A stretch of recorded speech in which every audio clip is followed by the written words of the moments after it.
Hey y'all, it's me Nina and I'm back with another video for this week. I didn't expect to do so many sitting down videos, but I'll throw in a vlog at some point.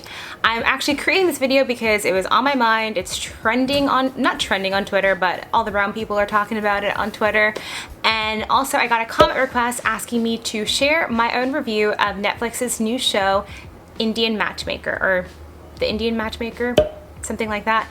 And I figured I would give you a premise, let you know whether or not I recommend you watch it, just talk about some of the tea related to the show, and all around just have a nice time just talking about it. But yeah, let's first go into what the show is about. So if you are on the fence and didn't watch the trailer yet, I can tell you. Essentially, there's a woman named Seema, and she works in India and also in America, and she collects biodata and acts as the Indian matchmaker. And she also works with the Guyanese population, and there's actually someone who is Guyanese in the show, and that's why I mentioned that. Shout out to any Guyanese people out there.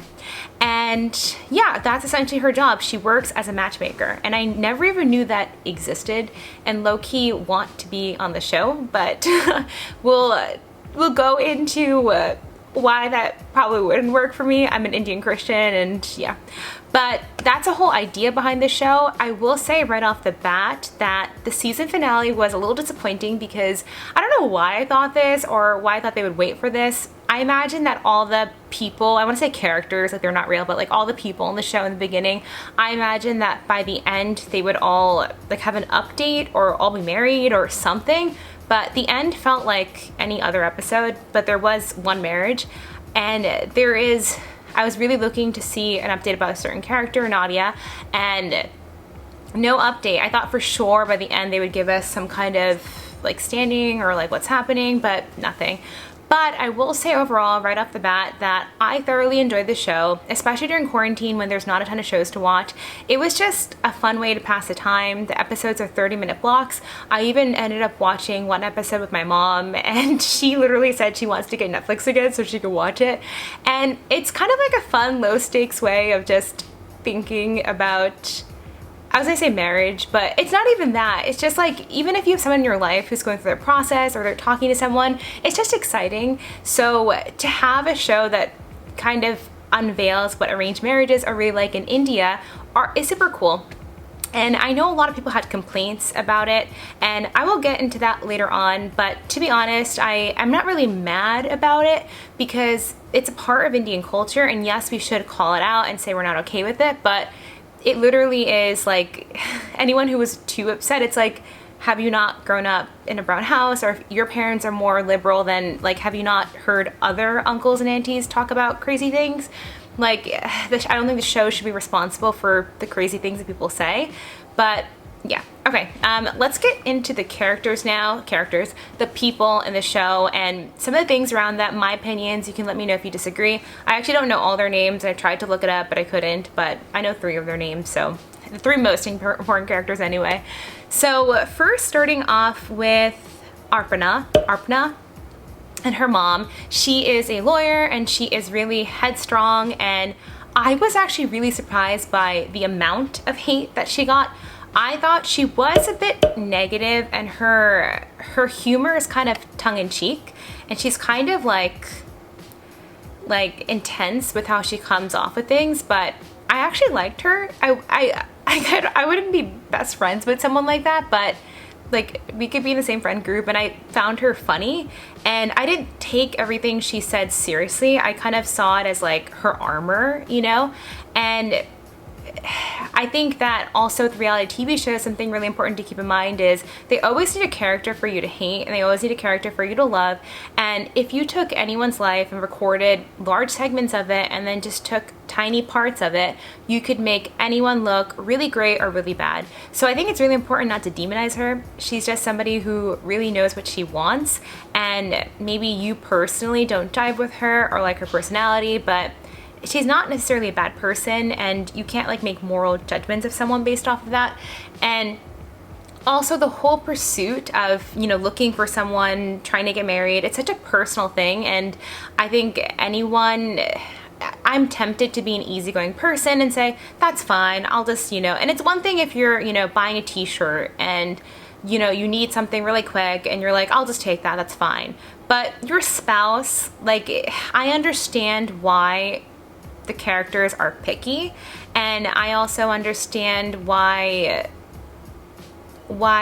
they may not, like, I was just looking at it, we're thinking, oh, why did you need to see that many matches? Or like, why did you say no to that many people? Or that guy seemed perfectly fine. But ultimately it's continuing down the road towards marriage with somebody who you would share like most of your life with. So it is understandable to be a little bit picky.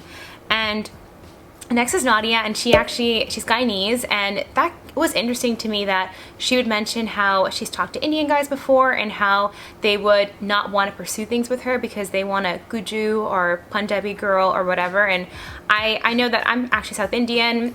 Shout out to my Parla D shirt over here. And I don't know if North Indians have that bias against me. I mean, I've matched with North Indians on apps and stuff. It's never been an issue, but I've also never had any bias against someone who's Guyanese because essentially we are all ethnically from India. And yeah, I know they're like, maybe like the way you're raised could be slightly different because Guyanese culture, in the same way like me as someone who is American, born in America, my personality and my values would be different than if I were born in India. And even with parents who are from India, my personality and values are all influenced by that. So I could see why maybe that's something that is kind of important to you, but I felt really bad for just like the level of insecurity she seemed to have in relation to that, and only because of what people had said to her. But everyone loves her. Like, I haven't seen a single person who says that they don't like her. Like, she's just very fun-loving and bubbly, and she just really wanted to, like, when you're listening to it, you're just like, I don't know, it's like so easy to sympathize and love her and like want her to succeed and want her to do well because she seems so nice. And actually, I like went all over Twitter. Shout out to my Twitter. If you're not following and want to, then go ahead. But the guy who she was at, Vinay, something like that, he commented on the Twitter thread that was happening and was like, you guys don't know my side of the story, and kind of explained that he was actually ghosted. And I don't know what to believe. I don't really know if that's true. A lot of people, if you don't know, there's a Facebook group called the Little Brown Diary, and a lot of brown girls are in it, and they share stories and you get advice, and it's awesome. And I commented that, and somebody commented back saying that they think that he's gaslighting, or maybe he is just trying to preserve his image because, yeah, go on Netflix, which, like, who doesn't have a Netflix account? Which brown person? Like, if one brown person watches it, they're telling all their friends, and like, it's just gonna be watched by so many people in your community, even if it's not watched by everyone widespread. So I understand his need to kind of defend himself, but I still think it's a little bit shady. I don't know. I just wasn't, you know. And Nadia, from when I watched her in the show, just seemed like a genuinely good person who really wanted love. And I don't know why she would lie about that. Or, I mean, she could just say like if she didn't like him anymore, she could have just said, I wasn't that into him, or like it's not like people would crucify her for realizing that she didn't like him, you know? And no one would have crucified him for just saying like, hey, I realize we're not the greatest match. Actually, I don't know, because people on the internet can get so possessive and be so invested in characters, so maybe they would, but that's still better than lying in either case, because regardless, one of them's lying, so I don't know. And there's one other character. It's not Pradyuman. He's the guy who saw like 1 million girls and everyone thinks he's gay, and then he like only settled on like the girl who's literally a model, who is actually like really sweet. She seems like really humble and down to earth, but I don't really have much to say about him. He just seemed really picky and whatever. There was the guy who is a guidance counselor, which I'm not remembering his name, but he was literally the sweetest guy ever, and I'm so glad that the internet is now just giving him all their love.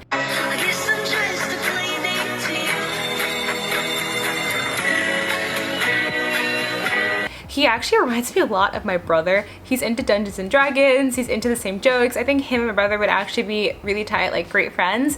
And And he also makes such an effort with, like, he ended up talking to 2 girls in the show, and he put such an effort into talking to both of them. He really wanted to make it work. So I also hope, and like I feel like it gives me hope, because I think sometimes, even though you know it's not true, subconsciously you feel like, oh, is there anything wrong with me from not being in a relationship, or, you know, like, am I not like you're not valuable or whatever, but it's like there's this kind of like mentality of like, oh, like someone who's like really amazing, they're like snapped up right away or whatever, and you think, wow, if you're not snapped up right away, like of course you should be cool, but like you're not, you know.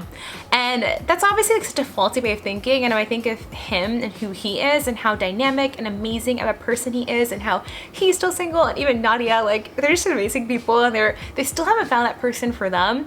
And it was just a reminder to me that, you know, you could be bubbly, kind, amazing, and whatever, and maybe it just hasn't worked out for you.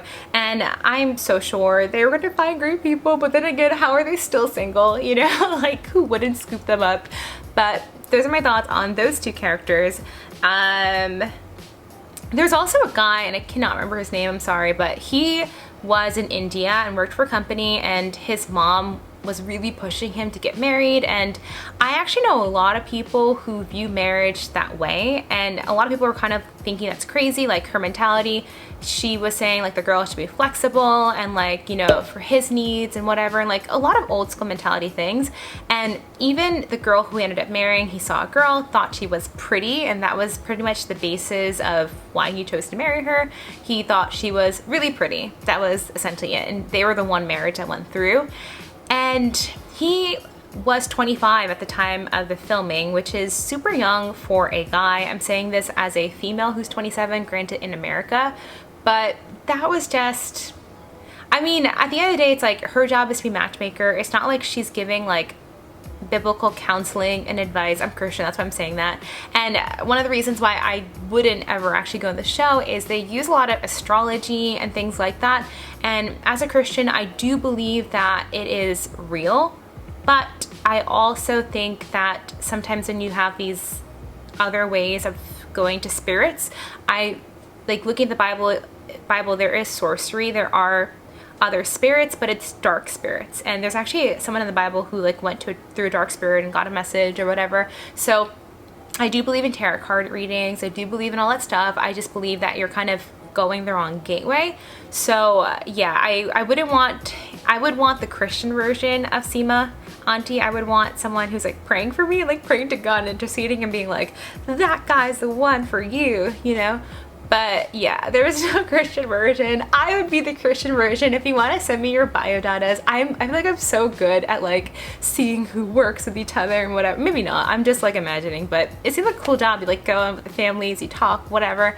But yeah, those are my thoughts on that. That's why I would never want to be on that show. And also like even just seeing that marriage of that like happened so quickly, and I think they'll work it out. I think it'll be fine, but I don't know if it's like the American way of looking at marriage, but I just look for different things. I want that compatibility. I want that chemistry. It's not good enough for me just to like think a guy's cute and for him to think I'm cute, and then to have core values that are very different. Like, but he did talk to her a lot, was excited, they were texting and talking, blah, blah, blah. So they seem to have really liked each other, and ultimately it's their lives, so that's fine.